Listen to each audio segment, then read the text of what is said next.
Do y'all want to hear about the amendments? I'll go quickly. So there are only 7. And the first one, Prop 1, many of these are going to Article 8, which is the taxation and revenue article. So Prop 1 is going to, for many of us, result in a cut in our property tax bill if it's approved.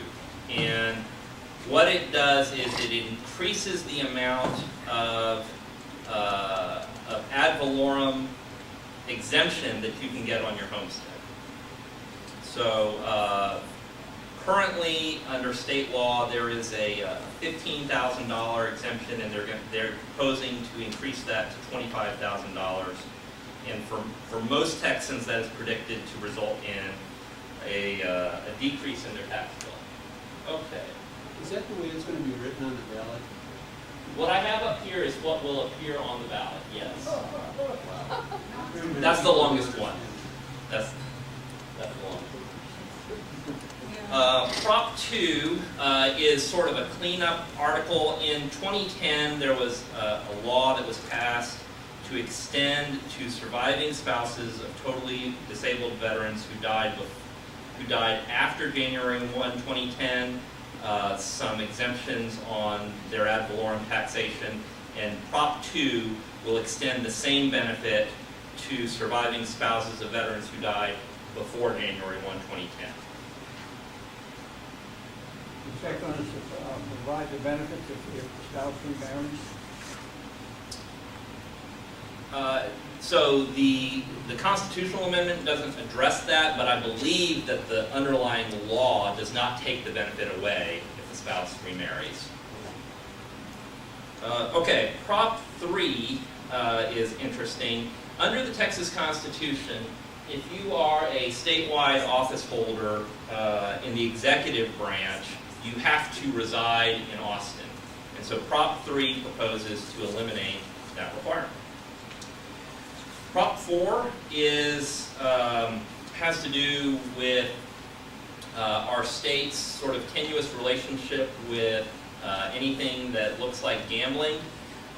Right now, there are specific authorizations in the Texas Constitution for raffles to be held by religious organizations and some charitable organizations.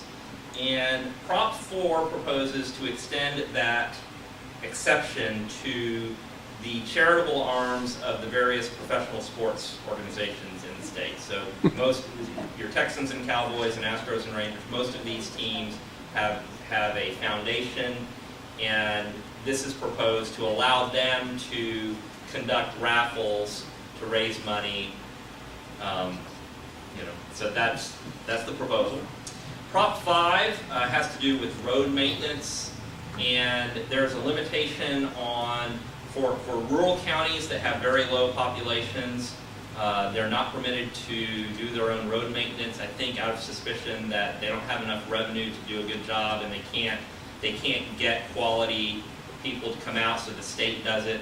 And so Prop 5 is increasing the population from 5,000 to 75,000, which will only affect about 21 counties. 7,500, did I say 1,000? 7,500. It'll affect 21 counties. And then the one you're probably going to hear the most about, and I got 2 emails about it just this afternoon from the Texas State Rifle Association, is Prop 6, sponsored by Senator Brandon Creighton, who is he your state senator here? Yeah, he had quite a freshman term, and he sponsored Prop 6, which is the constitutional amendment recognizing the right of the people to hunt, fish, and harvest wildlife. And I somehow got up here without one of my own pocket constitutions, but I've been using these pocket bills of rights for 4 years. There have been no amendments to the Bill of Rights, so I've been able to hand them out. Now I'm trying to give them all away because I'm fairly confident Prop 6 is going to be enacted, and then my Texas Bill of Rights is going to be obsolete because it'll be missing Section 34 if this is proposed. So In November, I'll probably be printing out some new ones. And then the last prop is Prop 7. And this, while it reads like it might be increasing a tax, what it is proposing to do is take